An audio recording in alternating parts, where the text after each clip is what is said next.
Subscribe करें ideal progressive school के YouTube channel को और वीडियो अच्छी लगे तो लाइक और शेयर करें और बेल आइकन को दबाना ना भूलें ताकि इस चैनल पर अपलोड होने वाले सारे वीडियो सबसे पहले आपके पास पहुंच सके। आज हम लोग क्लास 10th की हिंदी बुक क्षितिज से फसल कविता को समझते हुए व्याख्या के साथ पढ़ने वाले हैं। हम लोगों में से अधिकतर लोग अपना खाना खाते समय शायद ही कभी इस बात पर गौर करते हैं कि जिस फसल के कारण हमें भोजन मिलता है, जिसे हम खाकर जिंदा रहते हैं, जो जीने के लिए ज़रूरी है, वह फसल कैसे उपजती है। इस कविता में कवि ने फसल के बारे में बताया है कि फसल को उगाने के लिए किन किन चीज़ों की ज़रूरत होती है और किन किन चीज़ों का योगदान होने के कारण फसल उग पाती है। तो कविता शुरू करते हैं, लेकिन इससे पहले मैं आपसे कुछ कहना चाहता हूँ। फसल हमारे जीवन के लिए बहुत ही महत्वपूर्ण है। आप लोगों को पता है, किसी देश की अर्थव्यवस्था उसकी खाद्य फसल के उपज से डिसाइड होती है और आपको पता होगा इस फसल को उपजाने वाला दुनिया का सबसे महान इंसान किसान है। लेकिन कई लोग किसान को गरीब समझकर उसका साथ नहीं देते, यहाँ तक कि सरकारें गवर्नमेंट भी साथ नहीं देती। आप सोचते होंगे कि हमारे देश के जो बड़े बड़े उद्योगपति हैं, जैसे टाटा, बिरला, अंबानी इत्यादि लोग इन्हें उस नज़र से देखते हैं कि ये कितने बड़े इंसान हैं। ज़रा सोचिए, लेकिन अगर किसान फसल ना उगाए तो फिर हम लोग खाएंगे क्या? इंसान जिंदा कैसे रहेगा? क्या लोगों का पैसा, सोना चांदी, जवाहरात, बड़ी बड़ी गाड़ियाँ, फरारी, BMW काम आएगी? बिल्कुल भी नहीं। लेकिन आप घबराएं ना, क्योंकि ऐसा हो नहीं सकता, क्योंकि किसान को भगवान ने महान बनाकर ही भेजा है इस धरती पर। जैसे आज देखिए, हमारे देश में लॉकडाउन चल रहा है, तो आज इंसान की पहली ज़रूरत क्या है? पेट भरना। जब इंसान कुछ खाएगा ही नहीं तो फिर जिंदा कैसे रहेगा? आज कोई भी वस्तु काम नहीं आएगी। बड़ी बड़ी कारें, स्पोर्ट बाइक, महंगी गाड़ियाँ, ये सब काम नहीं आने वाली। इसलिए किसानों को प्रोत्साहन करना चाहिए, लोगों को, सरकारों को, बड़ी बड़ी कंपनियों को, ताकि देश में ज़्यादा से ज़्यादा फसलों की पैदावार हो और हमारा देश खुशहाल हो। यहाँ मैं ये भी बताना चाहूँगा कि हमारी सरकारें किसानों को मदद करती हैं, लेकिन उनके फसल का जो भाव, सही मूल्य नहीं मिल पाता उन्हें और किसान गरीब हो जाता है और गरीबी के कारण वो बड़े बड़े दूसरे शहरों में जाकर मजदूरी करने लगता है और बड़े शहरों में जाकर वो सोचने लगता है कि मैं भी अमीर बनूंगा और अपने मूल कार्य से भटक जाता है, अपने मेन इम्पोर्टेंट वर्क से वह भटक जाता है और दिन प्रतिदिन हमारे देश में खेती कम होती जा रही है और खाने के लिए पेट बढ़ती जा रही है, आबादी बढ़ती जा रही है और खेती कम होती जा रही है, जिसके कारण भूखमरी भी बढ़ेगी। इसलिए मैं खेती को प्रोत्साहित करें, क्योंकि जिस दिन हल छूट गया किसानों के हाथों से, उस दिन जिंदा रहने के लिए फरारी और BMW गाड़ी छोड़कर हल लेकर खेतों में खेती करने के लिए उतरना पड़ेगा, अगर खाने के लिए भोजन चाहिए तो। एक के नहीं, दो के नहीं, ढेर सारी नदियों के पानी का जादू। फसल को उगाने के लिए एक नदी या दो नदियों का पानी नहीं होता, बल्कि ढेर सारी नदियों का पानी का योगदान होता है। मतलब कि जब सारी नदियों का पानी, बहुत सारी नदियों का पानी भाप बनकर उड़ जाता है और ये सब जब आकाश में बादल बनकर बारिश करते हैं, बरसते हैं, जो कि फसल को उगाने में सहायक होती है। साथ ही साथ अलग अलग प्रदेशों में अलग अलग फसल की खेती होती है, क्योंकि फसल तो बहुत है, उसी तरह अलग अलग जगहों पे, प्रदेशों में नदियाँ भी अलग अलग होती है। एक के नहीं, दो के नहीं, लाख लाख, कोटि कोटि, हाथों के स्पर्श की गरिमा। कोटि कोटि मतलब करोड़ों करोड़ों, गरिमा मतलब महत्व, वैल्यू, स्पर्श यानी छूना। यहाँ कवि कह रहे हैं एक या दो हाथों का स्पर्श नहीं होता फसल को, बल्कि करोड़ों करोड़ हाथों का जो है स्पर्श होता है फसल में। क्योंकि फसल को तैयार करते समय असंख्य बहुत सारे मजदूरों के हाथ लगते हैं। मेहनत कर किसान मजदूर फसल को उगाते हैं, फिर मंडी में आती है, फिर मंडी से दुकानदार के पास आती है, दुकानदार से हम खरीद कर लाते हैं। तो होलसेलर, रिटेलर सबके हाथों का स्पर्श मिलता है फसल को।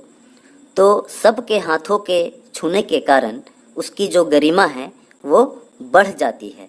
फसल के अंदर सब लोगों के मेहनत का योगदान होता है, तो इससे फसल की गरिमा बढ़ जाती है, उसका महत्व बढ़ जाता है।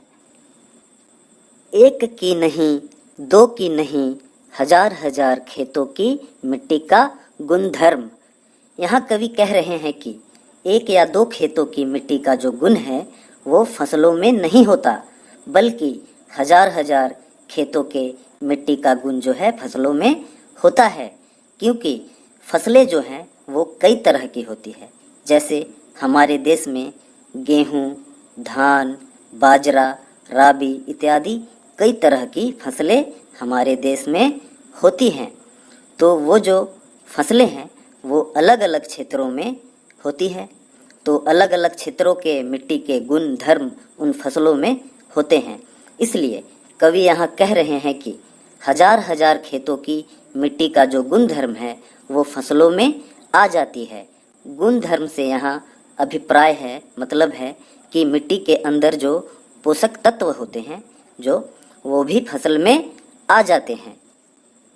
अब आगे कवि कह रहे हैं फसल क्या है। फसल और तो कुछ नहीं है, वह नदियों के पानी का जादू है वह।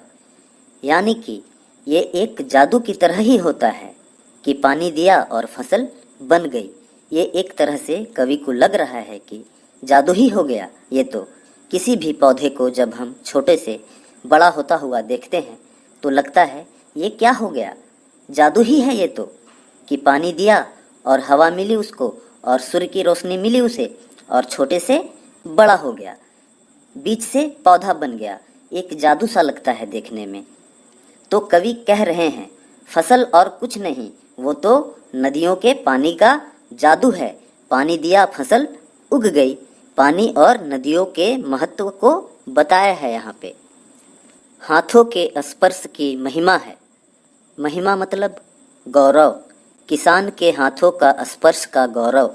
जब फसल हमारे सामने तैयार होकर आती है तो वो एक तरह से किसान के हाथों के स्पर्श की महिमा को बता रही होती है कि उसके हाथों की मेहनत की, परिश्रम की वजह से ही ये फसल हमारे सामने आ पाई है। फसल के कारण ही किसान के जो हाथों की स्पर्श की महिमा को गाया जाता है कि किसान की वजह से ही ये फसल हमें मिल पाती है। भूरी, काली, संदली मिट्टी का गुण धर्म है और मिट्टी का कितना योगदान है फसल में यहाँ बता रहे हैं कि अलग अलग तरह की मिट्टी, जैसे कि भूरी है, काली है, संदली है, अलग अलग फसल में अलग अलग तरह की मिट्टी का योगदान होता है और मिट्टी के सारे पोषक तत्व उसमें आ जाते हैं। अलग अलग मिट्टी के अलग अलग गुण होते हैं। तो वही कवि कह रहे हैं कि फसल के अंदर जो है कि भूरी, काली मिट्टी का जो गुण धर्म है वो भी आ जाता है। फसल जो है एक तरह से पोषक तत्वों का भंडार है, रूपांतर है सूरज की किरणों का। अब फसल बनने के लिए सूरज का बहुत अधिक योगदान होता है, क्योंकि सूरज की किरणों से ही जो पौधे हैं, पौधों की जो पत्तियां हैं वो अपना भोजन बना पाती हैं। हमने विज्ञान में पढ़ा था कि पौधे सूरज की रोशनी की उपस्थिति में सूरज की किरणों को पाकर अपना भोजन बनाते हैं और सूर्य की किरणें अगर नहीं होगी तो उनमें प्रकाश संश्लेषण यानी फोटोसिंथेसिस की प्रक्रिया नहीं हो पाएगी। तो जो पत्तियां हैं, हरी पत्तियां हैं पौधों की, सूरज की किरणों की प्रदंश में भोजन बनाती है। तो सूरज की किरणें भोजन के रूप में फसल में होती है। तो यही कह रहे हैं कि सूरज की किरणें उतनी ही आवश्यक तत्व है एक पौधे को बढ़ने के लिए जितनी पानी और मिट्टी है। अब कह रहे हैं कि सिमटा हुआ संकोच है हवा की थिरकन का। तो हवा भी एक पौधे के लिए ज़रूरी है, क्योंकि हवा में ऑक्सीजन है। तो ये ऑक्सीजन भी पौधे फसल के लिए ज़रूरी है, आवश्यक है। तो प्रकृति में कौन कौन से अवयव हैं आप देखिए, वे सभी जिनका जिक्र इस कविता में हुआ है, वे सभी पौधे को बढ़ने में, उसको पनपने में सहायता देते हैं। और इंसान का यानी किसान का जो श्रम है, किसान का जो मेहनत है, तो दोनों मिलकर, दोनों के सहयोग की आवश्यकता है फसल को उगाने में। सिमटा हुआ संकोच है हवा की थिरकन का। तो कहते हैं हवा ने इसे थिरकने और इधर उधर डोलने का गुण भी दिया है। तो भाव यह है कि फसल प्रकृति और मनुष्य के सामूहिक प्रयत्नों का परिणाम है और प्राकृतिक तत्वों जैसे हवा, पानी, सूर्य की किरणों का महत्व तो है ही, साथ ही साथ किसान के परिश्रम का महत्व भी एक फसल को उगाने और उसे बड़ा करने में होता है। आशा करता हूँ ये कविता आपको अच्छे से समझ आ गई होगी। अगर हाँ तो सब्सक्राइब करें, लाइक करें, शेयर और कमेंट ज़रूर करें। मिलते हैं नेक्स्ट वीडियो में।